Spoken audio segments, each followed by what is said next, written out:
नमस्कार, स्वागत है आपका सत्या बंधु भारत न्यूज नेटवर्क टॉप 10 में और मैं हूं आपके साथ शालिनी। आइए बढ़ते हैं दिन भर की बड़ी खबरों की ओर। मंत्री ने ढोल बजाई, पत्नी ने डांस किया। वीडियो लखनऊ के जनजातीय मेले में ₹100 जिन्न का जबरदस्त क्रेज। गोबर के प्रोडक्ट भी बिक रहे हैं। लखनऊ में जनजातीय मेला लगा है। इसमें 22 राज्यों के जनजातीय समुदाय के लोग आए हुए हैं। सभी अपने रहन सहन, रंग ढंग और कलाओं को दिखा रहे हैं। राजस्थान से आए ₹100 अलादीन के जिन्न का क्रेज है।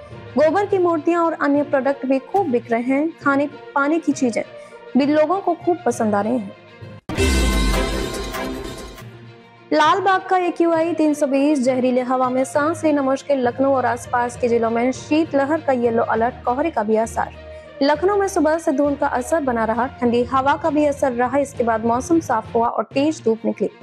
मौसम विभाग का अनुमान है कि आज लखनऊ का अधिकतम तापमान 28 डिग्री और न्यूनतम तापमान 11 डिग्री के आसपास दर्ज किया जाएगा।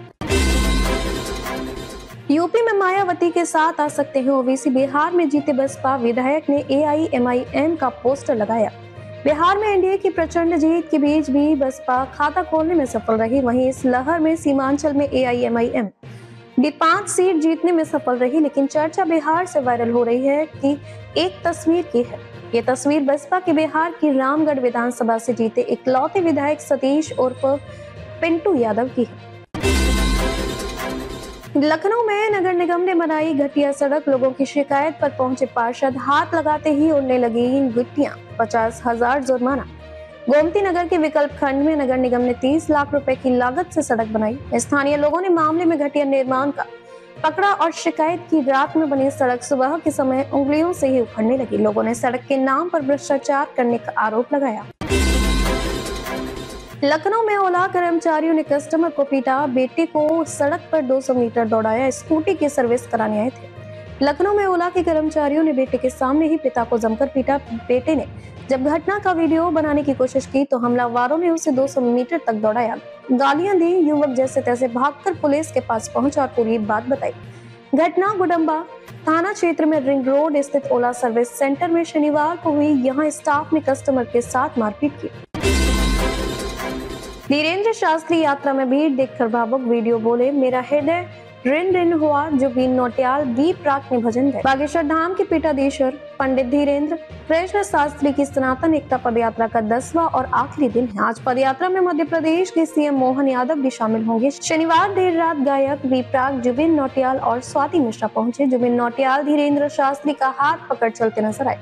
तीनों गायकों ने भजन गाया। इसके अलावा काशी से आए ब्राह्मणों ने आरती की। धीरेन्द्र शास्त्री यात्रा में भीड़ देखकर भावुक हो गए। धीरेन्द्र शास्त्री बोले, शादी तो जरूर करेंगे। जब मुस्लिम डॉक्टर आतंकी निकल रहे तो देश खतरे में। धीरेन्द्र कृष्ण शास्त्री की पदयात्रा वृंदावन पहुंच चुकी है। 10 दिन में 170 किलोमीटर की पदयात्रा में 3 बार धीरेन्द्र शास्त्री की तबीयत बिगड़ी। वो कहते हैं, राम काज किन्हे बिनु मोहि कहाँ विश्राम। मुझ पर 20 घंटे काम करने का साइड इफेक्ट दिखता है।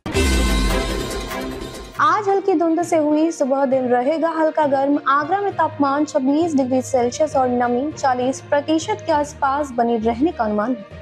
आगरा में आज 16 नवंबर का मौसम दिन भर हल्की धुंध और हल्की गर्माहट और आरामदायक नमी के साथ गुजर रहा है। सुबह की शुरुआत कोहरा और ठंडक लिए रही, जबकि दिन में मौसम थोड़ा साफ हुआ और तापमान 26 डिग्री तक पहुंचा। बिहार में एनडीए की जीत पर विशेष गंगा आरती। काशी के दशाश्वमेध घाट पर मां गंगा का जताया आभार। नमामि गंगे का आयोजन। बिहार विधानसभा चुनाव में एनडीए की जीत के उपलक्ष्य में शनिवार को काशी के दशाश्वमेध घाट पर विशेष गंगा आरती का आयोजन किया गया। ये कार्यक्रम नमामि गंगे काशी क्षेत्र की ओर से आयोजित किया गया, जिसमें सुशासन, विकास, जन कल्याण और सामाजिक न्याय की जीत के लिए मां गंगा और बाबा विश्वनाथ के प्रति आभार जताया गया। वाराणसी की दाल मंडी में मकान की दीवार छत गिराई। बुलडोजर लेकर पहुंची फोर्स। ADM माइक से बोले, जल्दी खाली करो दुकान। वाराणसी की दाल मंडी में शनिवार को फिर से मकान और दुकानें तोड़ी गई हैं। नगर निगम और PWD टीम पुलिस फोर्स के साथ बुलडोजर लेकर पहुंची। ADM सिटी आलोक वर्मा ने माइक पर अनाउंस करके दुकानदारों से कहा, जल्दी जल्दी दुकानें खाली करें। इस दौरान बड़ी संख्या में प्रशासनिक अफसर मौके पर मौजूद रहे। खबरों में अब तक के लिए बस इतना ही। फिर होगी आपसे मुलाकात। तब तक के लिए नमस्कार और देखते रहिए सत्या बंधु भारत न्यूज नेटवर्क टॉप 10। ऐसे ही लेटेस्ट अपडेट पाने के लिए हमारे चैनल को सब्सक्राइब करें और तुरंत नोटिफिकेशन पाने के लिए बेल आइकन दबाना ना भूलें। यदि आप हमें फेसबुक या इंस्टा के माध्यम से देख रहे हैं तो हमारे पेज को फॉलो जरूर करें। धन्यवाद।